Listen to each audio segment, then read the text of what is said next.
বিচার ব্যবস্থা স্বাধীন না হওয়ার ফলে কিন্তু বিগত বছরগুলোতে আমরা অনেক ভোগান্তির শিকার হয়েছি। রাজনৈতিক হস্তক্ষেপের কারণে বারবার বিচার ব্যবস্থাটা বিরোধী পক্ষ দমনের হাতিয়ার হিসেবে ব্যবহৃত হয়েছে।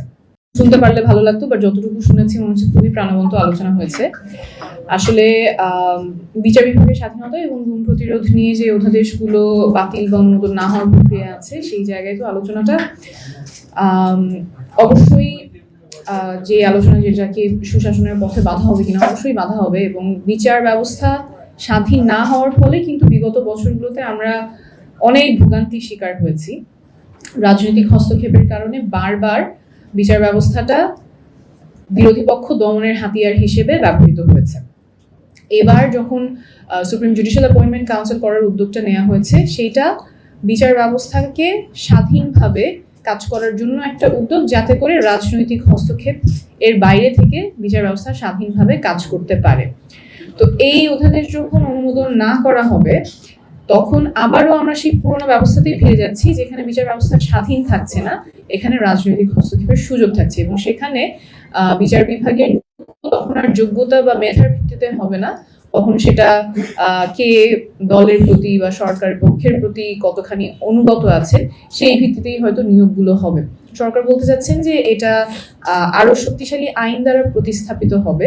তো সেই শক্তিশালী আইন দ্বারা প্রতিস্থাপিত হওয়ার আগ পর্যন্ত তাহলে কি আমরা সেই পুরোনো ব্যবস্থাতেই থাকবো, যেখানে বিচার ব্যবস্থা স্বাধীন থাকে না, বরঞ্চ রাজনৈতিক হস্তক্ষেপের প্রতি অনুকূল থাকে এবং রাজনৈতিক হস্তক্ষেপের মাধ্যমে একটা দমন পীড়নের হাতিয়ার হয়ে ওঠে।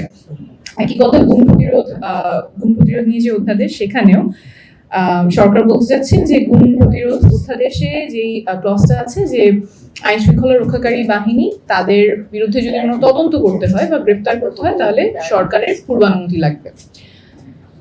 গুমের সংজ্ঞাটা কি? গুমের সংজ্ঞা হচ্ছে যে একজনের লিবার্টি নিয়ে যাওয়া হয় এবং সেটা রাষ্ট্রের মাধ্যমেই হয়, রাষ্ট্রের পৃষ্ঠপোষকতাতেই হয়। অর্থাৎ রাষ্ট্র এখানে সরাসরি যুক্ত থাকে তার বাহিনীর মাধ্যমে, আইনশৃঙ্খলা বাহিনীর মাধ্যমে একজনকে গুম করার ক্ষেত্রে। তো যিনি গুমের শিকার হবেন, এই গুমের ঘটনা তদন্ত করার জন্য যদি সরকারেরই কাছ থেকে অনুমতি নিতে হয়, তাহলে কি আদৌ কখনো এটার বিচার হবে?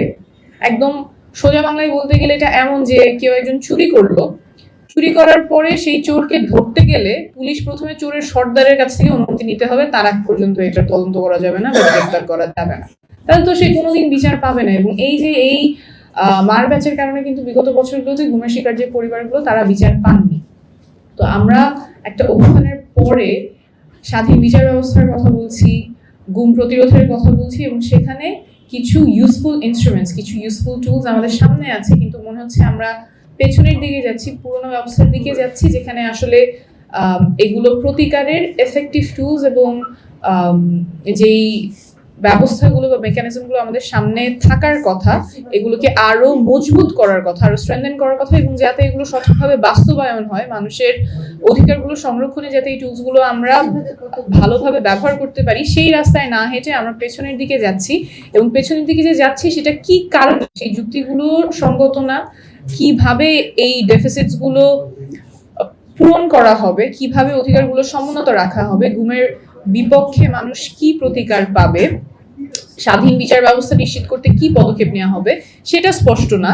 কিন্তু আমরা যে পেছনের দিকে যাচ্ছি সেটা স্পষ্ট, অল্টারনেটিভটা স্পষ্ট না। তো আমার মনে হয় এখানে এরকম আয়োজন খুবই গুরুত্বপূর্ণ, এবং আমরা যাতে পেছনে না হাঁটি, সামনের দিকে যেতে পারি, আমাদের অধিকারগুলো যাতে সমন্বিত থাকে, সেই জন্য যে টুলস গুলো প্রয়োজন সেগুলো যাতে প্রকৃতভাবে বাস্তবায়ন হয়, সেদিকে আমাদের মনোযোগী দিতে হবে। অনেক ধন্যবাদ।